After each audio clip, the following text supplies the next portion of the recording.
कहते हैं कर्म में लिखिया कंकर, तो क्या करेंगे शिव शंकर। ईरानी राष्ट्रपति ने माफी मांगी है। ईरान में एक बड़ी तबाही जो कि कथित तौर पर इजराइल के कारण हुई, और ईरान ने जब बदले की कार्रवाई करने चाही तो वहाँ भी वो चूक गया। जिस पर उसने इजराइल समझकर हमला किया वो कोई और ही निकला। तो वहीं दूसरी तरफ आखिर इमरान खान, प्रधानमंत्री मोदी और किम जोंग उन को एक ही लिस्ट में डाल दिया। इस बड़ी संस्था ने बड़ा बवाल मचा दिया है। इस संस्था के अनुसार एक मामले में Imran Khan, Kim Jong Un और प्रधानमंत्री मोदी ये एक जैसे हैं। वैसे आपको बता दें, ये जो संस्था है ये भारत के गहरे दोस्त की है। इसके अलावा बहुत कुछ आइए जानते हैं इन खबरों को विस्तार से। ये जो इलाका देख रहे हैं आप, Persian gulf, gulf of Oman, Mediterranean sea, ये आजकल कुछ महीनों से इजराइल और ईरान के बीच जंग का केंद्र बना हुआ है। होता क्या है कि ये दोनों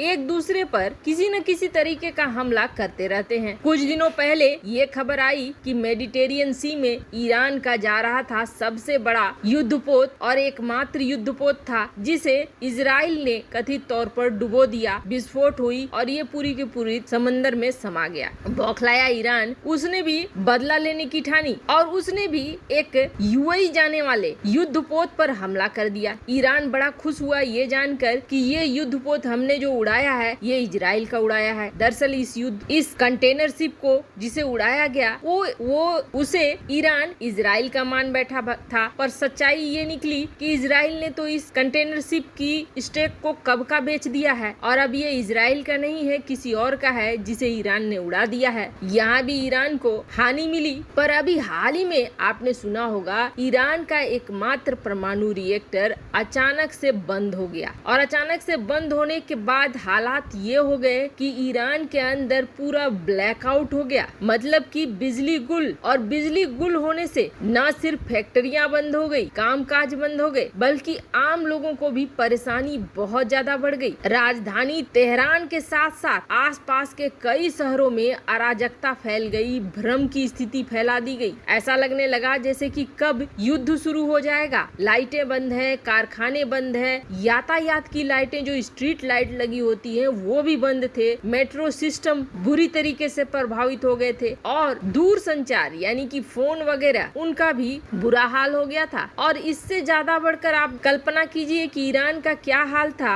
कि इसके मोबाइल फोन सिग्नल बढ़ाने वाले शहर के आसपास जो रिपीटर्स लगे हुए थे वो डिवाइस भी काम करना बंद कर चुके थे। ऊपर से ब्लैकआउट के कारण ईरान के उत्तर में कुछ कस्बों में पानी भी नहीं पहुंच रहा था। अराजकता की ईरान में ये स्थिति हो गई थी कि लोग सड़कों पर उतर आए थे, और ये सब कुछ हो रहा था तब जब ऊपर से गर्मी थी। गर्मी के मौसम में इतनी बुरी तरीके से ईरान प्रभावित हो गया और ईरान कुछ नहीं कर सका। एक छोटे से हमले से इजराइल ने ईरान की बहुत बुरी हालत कर दी। वैसे फिर भी ईरान मानता नहीं है और इजराइल से पंगे लेता ही रहता है। अब इन ब्लैकआउट की वजह से जो जनता प्रदर्शन पर उतर आई और अपने देश के नेताओं के खिलाफ हो गई, उसको संभालने के लिए ईरान के जो पूर्व राष्ट्रपति है हसन रूहानी, उनको सामने आना पड़ा और उन्होंने कहा कि देश की सबसे गंभीर समस्या थी जो हमने गर्मी में बिजली कटौती की और ये ब्लैकआउट हुआ, जिसकी वजह से हमारे व्यवसाय ठप हो गए, घरों में घंटों तक अंधेरा रहता है। उन्होंने स्वीकार किया कि पिछले एक सप्ताह में बिजली की कमी की वजह से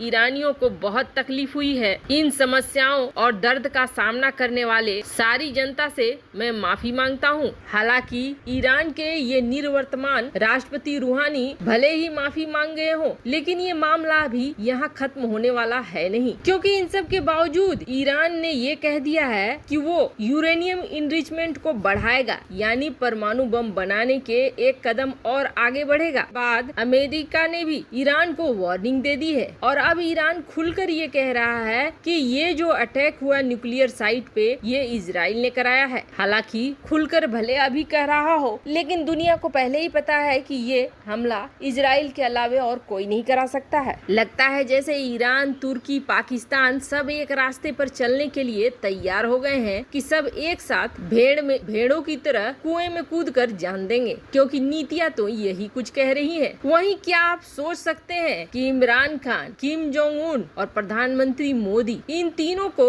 कोई एक ही लिस्ट में एक जैसा होने का दावा करे। फ्रांस की एक संस्था है रिपोर्ट्स विदाउट बॉर्डर्स, इन्होंने एक रिपोर्ट जारी करी है। वैसे इस संस्था ने जारी करी है, फ्रांस ने नहीं जारी की है, इसलिए इस बात को लेकर क्लियर रहे कि फ्रांस का आधिकारिक बयान नहीं है। पर हाँ, इन्होंने जो रिपोर्ट जारी की है वो थोड़ा विवाद वाला जरूर है। वैसे इस संस्था ने पहली बार अपनी रिपोर्ट 2016 में जारी की थी और उसके बाद ये 5 साल बाद फिर से 37 दुनिया के ऐसे बड़े नेताओं को इस लिस्ट में शामिल किया है और उसमें प्रधानमंत्री मोदी, किम जोंग उन और इमरान खान, इन सबको एक ही कैटेगरी में रख दिया गया है। वैसे सिर्फ ये लोग ही नहीं है, बल्कि इस लिस्ट में तुर्की के अर्दोगन, सऊदी अरब के क्राउन प्रिंस मोहम्मद बिन सलमान, फिलीपींस के राष्ट्रपति रोड्रिगो दुर्तेते, ब्राजील के राष्ट्रपति जायर बोल्सोनारो को भी शामिल किया गया है। किम जोंग उन के बारे में तो हमें बहुत अच्छे से पता है कि किम जोंग उन एक प्योर तानाशाह है। ये अपने देश में नीतियां भी ऐसी बनाते हैं जो अगर इनके अनुसार से नहीं हुआ तो फिर वो नीति किसी काम की नहीं। कहते हैं मीटिंग के दौरान अगर किसी अधिकारी को झपकी लग गई तो इन्होंने उसे ऊपर ही पहुंचा दिया, हमेशा के लिए आराम करने के लिए। पाकिस्तान के इमरान खान की बात करें तो इमरान खान एक कठपुतली सरकार है, ये पूरी दुनिया को पता है। इनकी अपनी कोई नीति है नहीं और जो है वो चलती है नहीं। अगर कोई ऐसा बयान दे भी दिया तो बाद में आकर इन्हें उस बयान को सुधारना पड़ता है। यहाँ पर पत्रकार कई बार ये कह चुके हैं कि हमें बताया जाता है सेना की तरफ से कि हमें क्या बोलना है और हम वही बात बोलते हैं। इन दोनों नेताओं की स्थिति की बात करें तो ये दोनों नेता फिर भी कुछ हद तक ढुलमुल हैं। अर्दोगन की बात करें तो अर्दोगन भी अब धीरे धीरे तानाशाही की तरफ बढ़ रहे हैं। रोड्रिगो दुर्तेते फिलीपींस के राष्ट्रपति, वो कभी एक मजबूत शख्स की तरह खड़े होते तो दिखते ही नहीं है। पर भारत के प्रधानमंत्री मोदी पर ये आरोप लग रहा है कि इन्होंने प्रेस की आजादी पर अंकुश लगा दिया है। इन नेताओं ने पत्रकारों को जेल भेज दिया है। यहाँ प्रेस की आजादी की स्थिति खराब है। वैसे जिस तरीके से भारत और प्रधानमंत्री मोदी को इस लिस्ट में दिखाया गया है, भारत में उतनी भी बुरी स्थिति नहीं है। फिर ऐसा क्यों किया गया है? तो ये संस्थाएं एक कूटनीति का हिस्सा होती है ताकि दूसरे देशों को बदनाम किया जा सके। वैसे आपको क्या लगता है, क्या ईरान, पाकिस्तान और तुर्की तबाही के रास्ते पे नहीं चल रहे हैं? कमेंट कर अपनी राय जरूर बताएं। जल्द मिलते हैं अगले वीडियो में नई खबर के साथ।